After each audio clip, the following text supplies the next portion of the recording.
the Treshnish Isles, famed for their raw beauty, fascinating history and abundant wildlife. They lie just a few miles off the Isle of Mull, surrounded by the Sea of Hebrides off the west coast of Scotland. Uninhabited for the last 150 years, they're remote and wild. The Treshnish Isles are the newest place to come into the care of the National Trust for Scotland. The conservation charity has been caring for some of Scotland's most special places since 1931, including nearby Iona, Stafford, Canna, the Bishop's Isles, and 40 miles out into the Atlantic, St Kilda.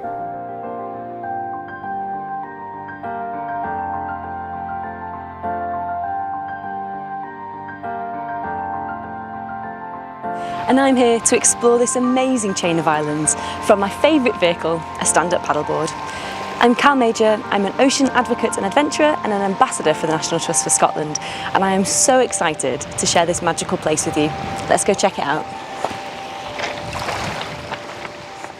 The Treshnish Isles are known for their distinctive silhouettes in the seascape and for their internationally significant nesting seabird populations, including 20% of the UK's storm petrels. The entire archipelago is a site of special scientific interest, and the sea around the islands is part of the wider Sea of the Hebrides Marine Protected Area. They're also home to a large number of Scotland's breeding Atlantic seals.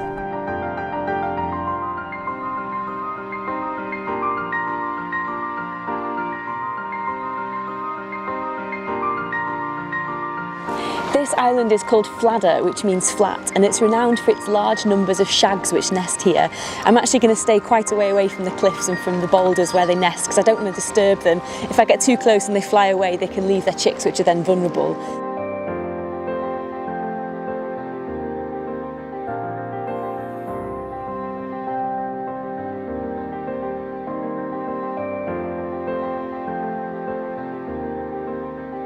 The first islands I've come to are Carnaby Moor and Carnaby Beg, which are right at the top of the island chain and are home to the ruins of a medieval castle, which is also a scheduled monument.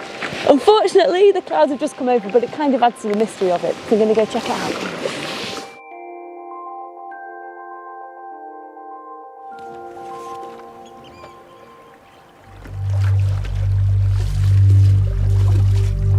So this island's really cool actually. It's the whole island itself is a fortress, and the parts where there aren't big sheer rock cliffs, the previous inhabitants have built big wall fortifications to stop anyone getting in. So we're going to go and try and find somewhere where we can get in and go and check out the castle remains. First mentioned in the 13th century in the Hakon saga, this castle has seen everything from clan wars to Jacobite uprisings. The vegetation on each of the islands here in the Treshnish Isles is quite noticeably different, and on this island in particular there are lots of nettles, which are a sign of previous human inhabitation. Nettles thrive on nitrogen-rich soil, which would have been formed from humans' middens and also from human waste. It's so cool to see that these stories, this piece of history, has been preserved here on this tiny island, and I know that the National Trust for Scotland's expert archaeologists are desperate to get out and explore for themselves.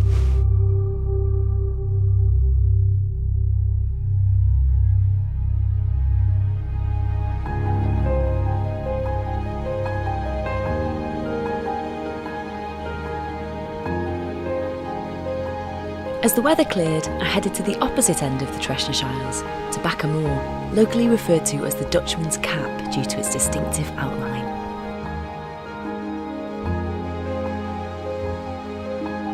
This island does have some sheer cliffs, so I just need to find somewhere to land now.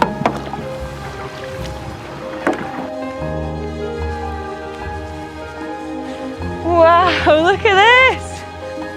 I'm sat right on the top of the Dutchman's Cap, so the very, very top of Beck Moor, and from here I can see all the Treshnish Isles in the different directions, and I feel like I'm on top of the world. It's such an amazing view, it's wonderful.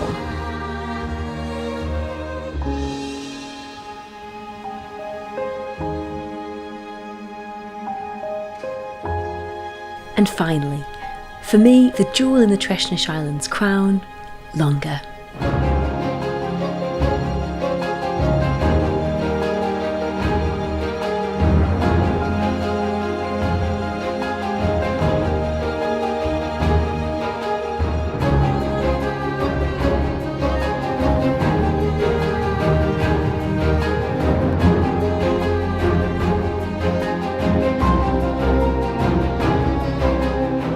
We've saved the best till last.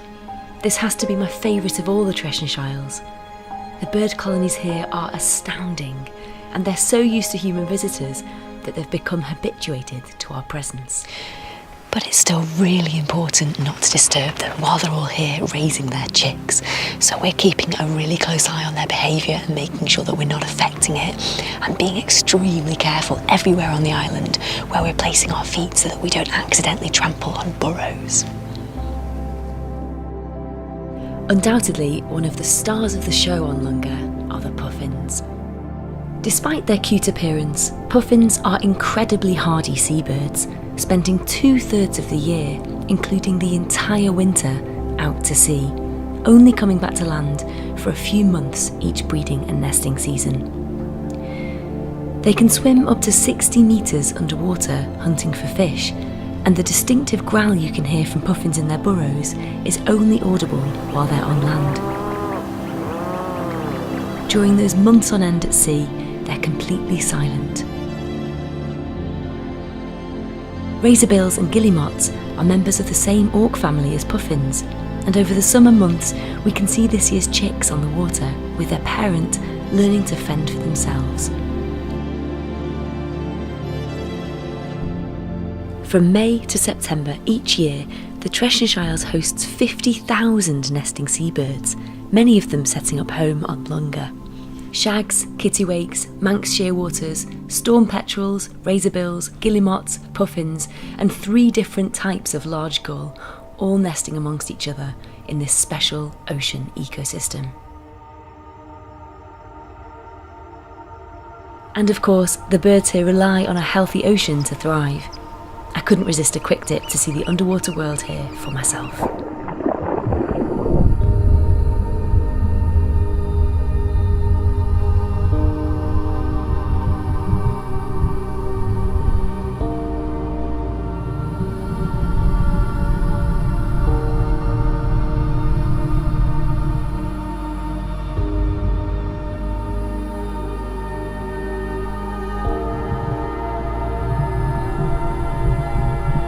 Absolutely beautiful. I can see now where the puffins are getting all their food from. There's so much life underwater. There's kelp, there's beautiful big patches of seaweed, and it's really fun to kind of swim amongst it and see what I can see. So a big fish, and there's a seal out there too. That's lovely. I want to get back in, but I won't because it's actually quite cold.